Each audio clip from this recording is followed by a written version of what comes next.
نحمده ونصلي على رسول الكريم ما بعد اعوذ بالله من الشيطان الرجيم بسم الله الرحمن الرحيم ان الله وملائكته يصلون على النبي يا ايها الذين امنوا صلوا عليه وسلموا تسليما صلى الله على النبي الامي وعليه صلى الله عليه وسلم صلاة وسلاما عليك يا سيدي يا رسول الله صلی اللہ تعالیٰ علیہ وسلم۔ اس سے پہلے سلام کے مسائل بیان کیے گئے۔ ابھی اپنے سامنے جو مسائل ہیں مصافحہ کے، مصافحہ کرنا یہ کیا ہے؟ تو مصافحہ کرنا حضور صلی اللہ علیہ وسلم کی سنت مبارکہ ہے۔ اس کا ثبوت حدیث متواتر سے ہے، اور احادیث میں اس کی تو بڑی فضیلت آئی۔ ایک حدیث میں حضور نے فرمایا کہ جب کوئی بھائی، مسلمان بھائی اپنے دوسرے بھائی سے مصافحہ کرتا ہے اور ہاتھ کو حرکت دیتا ہے، حرکت دینا بھی، ہاتھ کو حرکت دیتا ہے تو اللہ تبارک و تعالیٰ اس کے تمام گناہوں کو ختم فرما دیتا ہے۔ تو مصافحہ کر کے ہاتھ کو حرکت دے، جتنی بار ملاقات ہو ہر بار مصافحہ کرنا مستحب ہے۔ ظاہر سی بات ہے جب گناہ مٹتے ہیں تو جتنے بار ملاقات کریں گے، جتنی بار ملاقات کرنے کے بعد مصافحہ کریں گے اتنی بار اللہ تعالیٰ گناہوں کو ختم فرمائے گا۔ نماز فجر و عصر کے بعد بھی اکثر ماحول ہے، رواج ہوتا ہے مصافحہ کرنے کا۔ اب تو نماز پنجگانہ کے بعد ماحول ہوتا ہے تو یہ بھی جائز ہے، کیونکہ ہر ملاقات کے بعد مصافحہ کرنا ہے تو ہر نماز میں مسلمان سے ملتا ہے تو مصافحہ کر لیا کرتا ہے۔ اسی طریقے سے مصافحہ یہ ہے کہ ایک شخص اپنی ہتھیلی دوسرے کی ہتھیلی سے ملائے، ان کا ملانا، خالی ہاتھ کا ملا دینا نہیں کہ کچھ جگہ دیکھا گیا بس وہ انگلی ملا دینا، کہ انگلی ملا دیتے ہیں کافی ہو جاتا ہے۔ اور ہاتھ میں کپڑے وغیرہ بھی ہونا نہیں چاہیے، کوئی چیز حائل نہ ہو، ڈائریکٹ ہتھیلی ملے۔ اور سنت یہی ہے کہ دونوں ہاتھ سے مصافحہ کیا جائے۔ حدیث سے بھی یہی ثابت ہے، بخاری شریف باب المصافحہ باب الاخذ بالیدین، حضرت عبداللہ ابن مسعود سے بھی یہی مروی ہے، دونوں ہاتھوں سے مصافحہ کیا جائے، یہ سنت ہے۔ اب اپنے یہاں دو طریقے سے مصافحہ رائج ہے۔ ایک یہ ہوتا ہے کہ دو آدمی جب مصافحہ کر رہے تھے تو اس کا بھی داہنا ہاتھ ہوتا ہے، اس کا بھی داہنا ہاتھ ہوتا ہے، ایسے اس کا بھی بایاں ہاتھ ہوتا ہے، اس کا بھی بایاں ہاتھ ہوتا ہے، ایسے مصافحہ کرتے ہیں۔ اور ایک طریقہ یہ ہے کہ دونوں ہاتھوں کو ملاتے ہیں آپس میں، ان کی ہتھیلی بیچ میں رہتی ہے، آپ کی ایک ہتھیلی بیچ میں رہتی ہے، دونوں ہتھیلی کے بیچ میں۔ تو یہ دونوں طریقے چلیں گے، دونوں طریقے رائج ہیں۔ اور مصافحہ کرنے کے بعد جب ہتھیلی مل جائے تو انگوٹھے کو دبانا چاہیے۔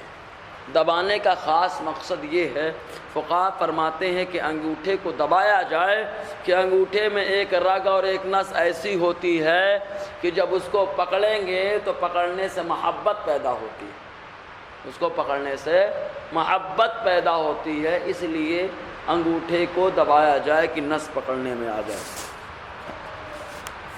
مصافحہ مسنون یہ ہے کہ جب دو مسلمان آپس میں ملیں تو پہلے سلام کریں، اس کے بعد مصافحہ کریں۔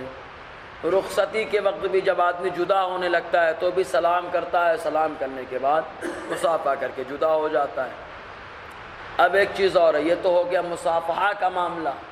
تو مصافحے میں سب سے اہم بات دونوں ہاتھ سے مصافحہ کیا جائے، دونوں طریقے رائج ہیں، اور انگوٹھے کو دبایا جائے کہ اس کی نس دبنے سے محبت پیدا ہوتی ہے۔ اور تیسری بات یہ کہ ہاتھ کو ہلایا جائے، مصافحے کے ٹائم پہ ہلایا جائے، حدیث پاک میں آیا، بہرحال حرکت دی جائے۔ اب ایک آتا ہے معانقہ کرنا، گلے ملنا۔ تو گلے ملنا یہ بھی جائز ہے، لیکن اس کے لیے کچھ شرطیں ہیں۔ فتنہ اور شہوت کا اندیشہ نہ ہو، جس سے معانقہ کیا جا رہا ہے، جس سے گلے ملا جا رہا ہے، وہ آدمی کپڑے وغیرہ پہنے ہو، ننگے بدن نہ ہو کہ بنیا کچھ ہے ہی نہیں بدن پہ معانقہ کرے، کپڑا ہونا چاہیے بدن پہ، اور فتنے کا اندیشہ نہیں ہونا چاہیے، شہوت کا اندیشہ نہیں ہونا چاہیے، تب معانقہ کرنا جائز ہے۔ حضور صلی اللہ علیہ وسلم نے بھی صحابہ سے معانقہ فرمایا ہے۔ اب اپنے یہاں معانقہ میں جھگڑا ہوتا ہے کہ کتنے بار کرنا گلے ملنا، 1 بار 3 بار، حدیث میں تو خالی معانقہ کرنا آیا ہے، کتنے بار ملا جائے یہ نہیں آیا، تعداد نہیں ہے، لیکن 3 بار کرتے ہیں، اس کی خالی ایک حکمت ہے، حکمت کے پیش نظر 3 بار ملتے ہیں گلے۔ اصل معاملہ یہ ہے کہ دل ملانا مقصد ہوتا ہے، گلے سے گلا، معانقہ عنق ملانا، گلے سے گلا ملانا اور دل سے دل ملانا۔ تو آدمی کا جو دل ہوتا ہے 70% الٹے سائڈ ہوتا ہے، بائیں سائڈ ہوتا ہے، تو جب اس سے معانقہ کر لیے ایک طرف تو دل مل گیا، دل سے دل مل گیا، گلے سے گلا مل گیا۔ لیکن 30% لوگوں کا دل رائٹ سائڈ ہوتا ہے، یعنی داہنے طرف ہوتا ہے، سیدھے طرف ہوتا ہے، تو دوسری بار ادھر ملے کہ ہو سکتا ہے ادھر دل ہے تو دل سے دل مل گیا۔ اب 2 بار ہو گیا، لیکن حدیث پاک میں آیا اللہ تبارک و تعالیٰ طاق ہے اور طاق کو پسند فرماتا ہے، بس اس لیے 3 بار معانقہ کر لیا جاتا ہے، بس اسی حکمت کے پیش نظر۔ بہرحال مسلمانوں میں یہ بھی رواج ہے کہ عید کی نماز پڑھتے ہیں اور عیدین کی نماز پڑھنے کے بعد معانقہ ملتے ہیں، گلے ملتے ہیں، معانقہ کرتے ہیں، تو یہ بھی خوشی کے اظہار کا ایک طریقہ ہے، اور خوشی کے اظہار کے موقع پر معانقہ کرنا یہ حضرت کعب رضی اللہ تعالیٰ عنہ کا طریقہ، کہ جب ان کا حضور نے بائیکاٹ کیا تھا، اللہ تبارک و تعالیٰ نے ان کی توبہ قبول فرمائی، تو ان کو جو خوشخبری دینے آئے تھے تو حضرت کعب رضی اللہ تعالیٰ عنہ مارے خوشی کے معانقہ بھی ان کا کیا، اور معانقہ کرنے کے بعد ان کے بدن پہ جو کپڑے تھے ان کپڑے کو بھی تحفتاً عطا کر دیا۔ اب اس کے بعد آتا ہے بوسہ، چومنا۔ دیکھیے بوسہ چند صورتیں ہیں اس کی، شہوت سے ہو، خواہش سے ہو تو یہ ناجائز ہے، خواہش سے، اور تعظیم و توقیر کے لیے ہو، عزت کے لیے ہو تو ہو سکتا ہے۔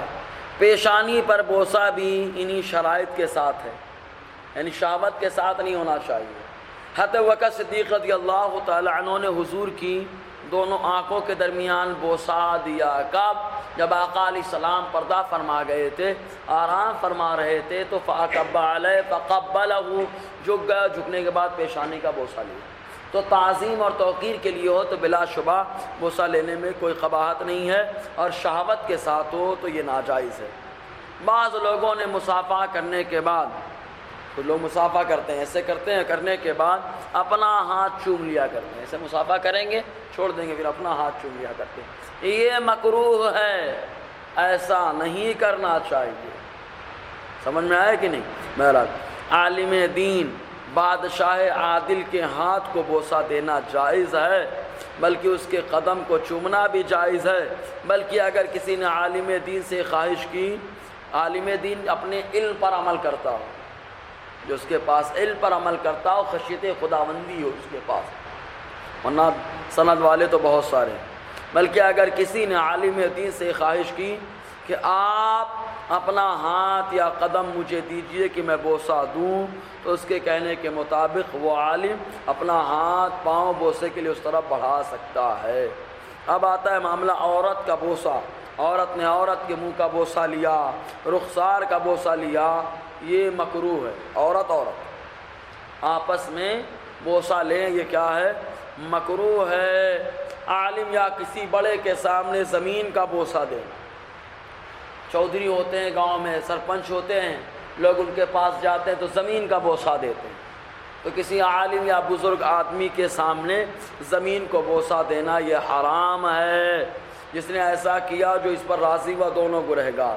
اب بوسے کی 6 قسمیں ہوتی ہیں، کون سا بوسہ رحمت کا ہے، کون سا شفقت کا ہے، انشاءاللہ اس پہ کلام ہوگا۔ اللہ تعالیٰ ہم سب کو فیضان مسائل سے مالا مال فرمائے۔